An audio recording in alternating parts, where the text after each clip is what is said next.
Hi, I'm Dennis Miller. Welcome to my podcast, Visionary Leaders. I'm the chair and CEO of Dennis C. Miller LLC. Our website is Dennis C. Miller, and we provide board and leadership coaching to the nonprofit sector nationwide. I'm an author of 7 books. I always tell people, Mrs. Fritz, my 7th grade English teacher, if she knew I wrote 2 sentences together, she'd have a heart attack, but I've kind of come a long way. And I love talking to phenomenal people and great leaders around this country. And I have one today I want you to meet. So, Sue, say hello and introduce yourself, please. Hi, everyone. Thank you for having me, Dennis. I'm Sue Leyburn. I'm the CEO for LifePath. So, tell us about who is LifePath, and then talk about yourself a little bit as well. What is LifePath? So, Sure. LifePath is a nonprofit 501c3 organization. We provide an array of services to individuals with intellectual disabilities and autism. Our mission is to provide the highest quality of services to people needing specialized supports through the blending of professional knowledge, arts, and skills in an environment of unconditional respect and dignity. And I know that's a lot for people to remember, so we have a tagline. It's compassionate care with dignity and respect for everyone, because we want to include our staff in that too. and Uh, so where are you geographically located, so the listeners know where you're geographically located? we're located in the northeast area of Pennsylvania. We're in one state. We're about a $70 million organization, and we're in 6 different counties in this region. And we began 51 years ago. We celebrated our 50th anniversary last year. Well, and so how long have you been the CEO there now? So I've been here about 4.5 years now as CEO. Hmm. And when you took over, what was not just what were the challenges you saw, and what are the things that you have are most proud of in the past 4.5 years, 5 years achieving to bring you up to kind of where you are today? And we're going to talk about a few more things, obviously, as well. So, what are things that you inherited? What are you proud of? Things like that. Well, when I started, it was really on the heels of COVID. So a large part of our operations was not in service. So we have day programs that our individuals come into, people from the community come into. Some of them we're serving over 200 people a day. And during COVID, those were all closed down, and the individuals obviously had to stay home. And we also had to redeploy all the staff that were working in those programs. And in doing that, we lost a lot of staff. So when I came in, we had just gotten through COVID. People were starting to come back to the office. So you can imagine what the challenges were to get operations back up and functioning, to start to meet our bottom line again, to work with our staff, because there were a lot of changes that were happening with people coming back into the office, and a lot of people were used to working from home. And then to bring our day program staff back. And then we found out that a lot of the individuals who were coming to our day program decided, hey, we like staying home. We don't want to come back to day program. And so then we had challenges with our census, and just getting this management team that's here. Many of the folks on the management team, they've been here for 20, 30, 40 years. And as happened to many people during COVID, the team atmosphere sort of disappeared because you were doing everything through Zoom. And so Right. bringing people back together and having them learn to communicate in person and have in-person meetings. So those were all the things that I was faced with coming into the position at that time. And I'm proud to say that our day programs we have 3, they're all back up and running. Our census continues to improve in those programs. Our recruitment and retention efforts have improved. Our management team, some of it has changed a little bit, but we have regular meetings together in person. We have lunch, we do team building. And so, getting that flow back in place place was a challenge, and I think I'm very proud of where the organization is today on the heels of such a struggle during COVID. Well, you've done a great job so far, and I know you got more days and months and years ahead of you. It's my understanding you just went through a strategic planning process. Could you talk about that a little bit to our listeners, please? Sure, absolutely. When I started, one of the things that's very important to me is that the organization has a vision and knows what direction they're heading in. And so, coming back from COVID, as I described, and getting people back together again, I felt like we need to put something together. We need to have some kind of plan, and there was a strategic plan, but that kind of fell apart during COVID, which is very understandable. And so we kind of started from square one with a strategic plan. I felt like we we'd come almost 47 years at that time in existence, but we had to go back to square one with strategic planning. And so we held a lot of SWOTs so that we could figure out strengths, weaknesses, opportunities, and gathered a lot of information from our frontline staff and our individuals, and our board participated in sharing their thoughts about where we should really focus over the next 3 years. And so we created a 3-year strategic plan. And some of the management team, I could tell, were kind of like, this is interesting, because they really hadn't gone through that type of process before. And Dennis, it can be intense. And you Yeah, have sure. to talk about things that are uncomfortable when you're talking about weaknesses, right? And Yeah, well, vulnerability. yeah, and to grow, you got to deal with the challenge. We all have it, myself too. Yeah, sure. So I started asking some of my my peers, the CEOs of the other organizations, what their experience has been. I was just interested in knowing, and Well, uh, some of them were saying, it was too soon to come up with a strategic plan. They weren't there yet, and so then it just tweaked my curiosity, and so I did a little research, and there's a couple groups that had done research, the Concord Leadership Group and um, Bridges Business Consulting, I think it was. And this was interesting. 49% of nonprofits do not have a strategic plan. not surprised, by the way. Not surprised with anything. Yeah. I didn't think you would be. Um, and part of the reason that the survey indicated that they don't have one is because they're so busy handling the day-to-day operations that if they have one day a month to take a deep breath and think about strategy, that's amazing.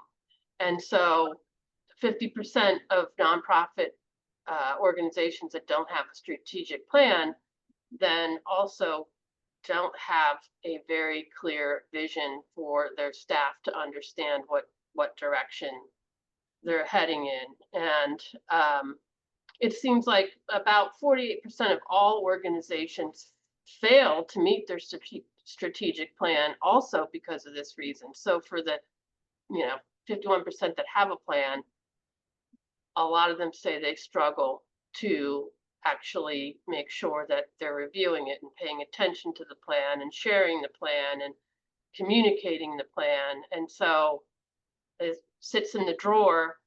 And maybe, if somebody happens to ask, maybe if you're recruiting a new board member, I know it'd be a question I would ask, do you have a strategic plan? And pull it out of the drawer and say, yes, here you go. But you walk out of your office and ask anybody, in your support department or your operations, do you know what our strategic plan is or where you can find it? The majority of people in these organizations would say no.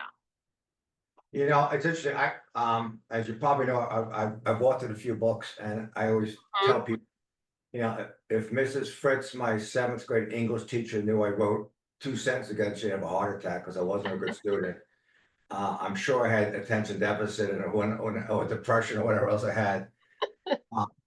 And but I remember my third book is called The Power of Strategic Alignment, a guide to energizing leadership and maximizing potential as a nonprofit. And that probably came out probably 12 years ago. And Okay. I used to do lots of strategic plans. I don't do them anymore myself as a company. I refer them to other people and things like that. But in the plan it talked about is that you're right. So half the people don't even have any. And you go look at any statistically, half of organizations don't onboard CEOs and everything else here. What I found, and I'm going to just ask you about this, one of the most important things is to kind of do almost like an internal assessment, and then have some metrics, some measures of what do you want to achieve. So, from your point of view of your strategic plan, how did you develop some kind of metrics so you can measure your success versus just having a plan? It creates a sugar high, and then it sits in your shelf collecting dust, and that's what happens. So, what kind of metrics did you develop for yourselves? So the first plan, because we're into our second plan now, but our first plan was pretty easy with the metrics because it was very basic.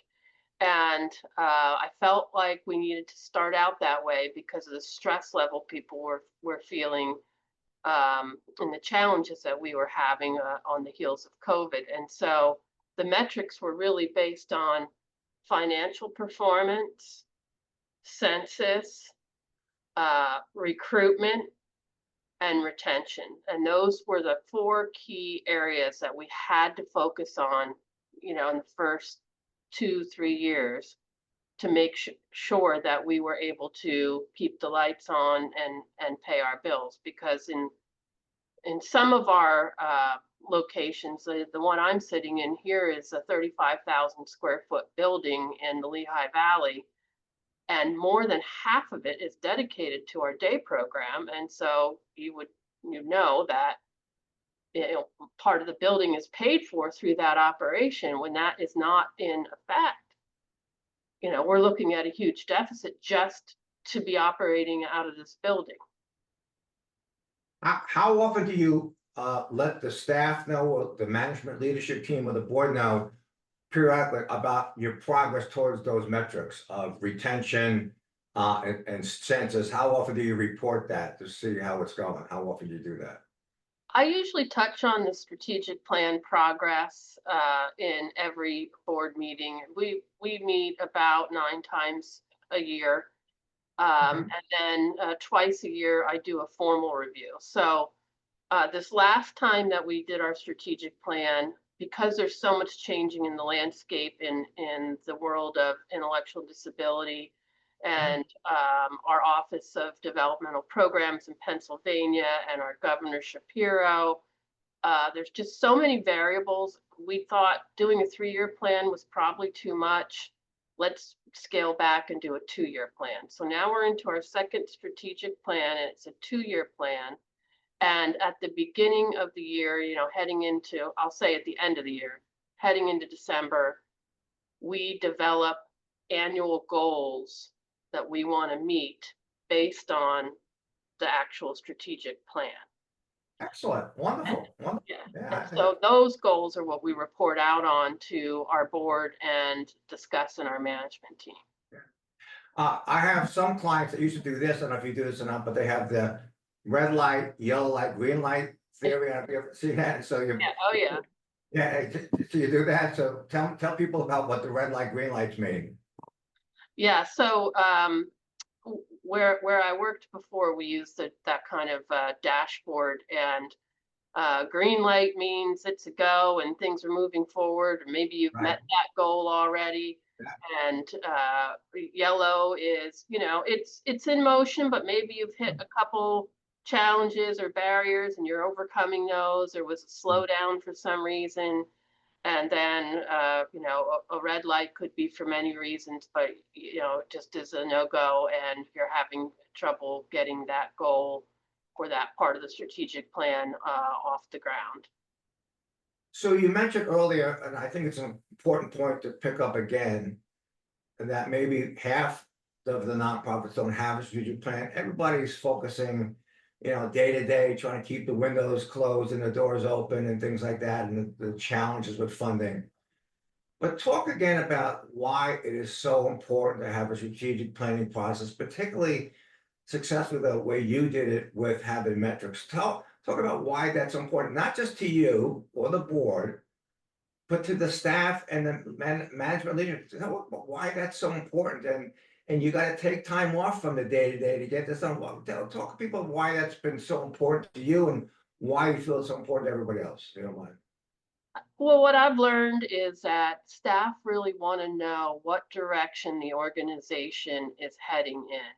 And Right. they want to know what is important to the organization. And many staff want to know how can they help and how can they contribute. And so if Yeah. they don't know where you're headed, they can't really get on board and help you move forward. And so having a plan that's very clear and outlined and resonates with people. I mean, it came from them because we asked for their opinions on what direction we should be heading in, and then we put it into the strategic plan, and then we communicated it out, and we communicate out our progress or our challenges with it. But having a clear direction and a focus for people is key. And the management team can't work together in a collaborative way if they don't know what are we trying to achieve. Yeah, and it makes I'm assuming it, but it also makes everybody feel part of the program, part of the organization, that their voices are heard. I think that's also what you're saying. It's important for people to feel I'm part of this team. I've been asked my input, and now, but I'm also being held responsible. I think that's amazing here. I commend you and everybody else for what you do.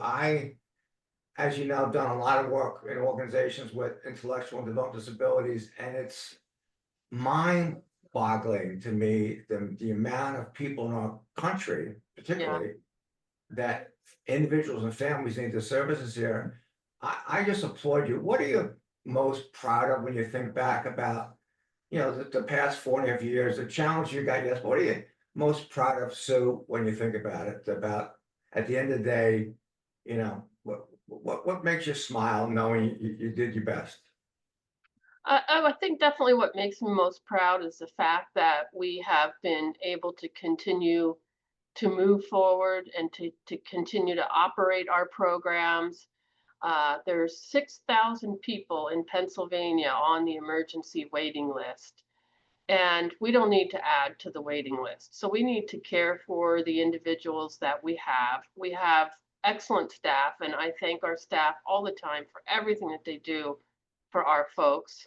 We do serve some very medically complex individuals in many of our homes, and we have about 78 group homes and 3-day programs, and like I said, a number of community services. And I'm just most proud that we were able to come back and continue to operate and get operations back up and running and serve individuals who need these types of supports. And I'm hoping that we can continue to grow and move forward with new services in the future.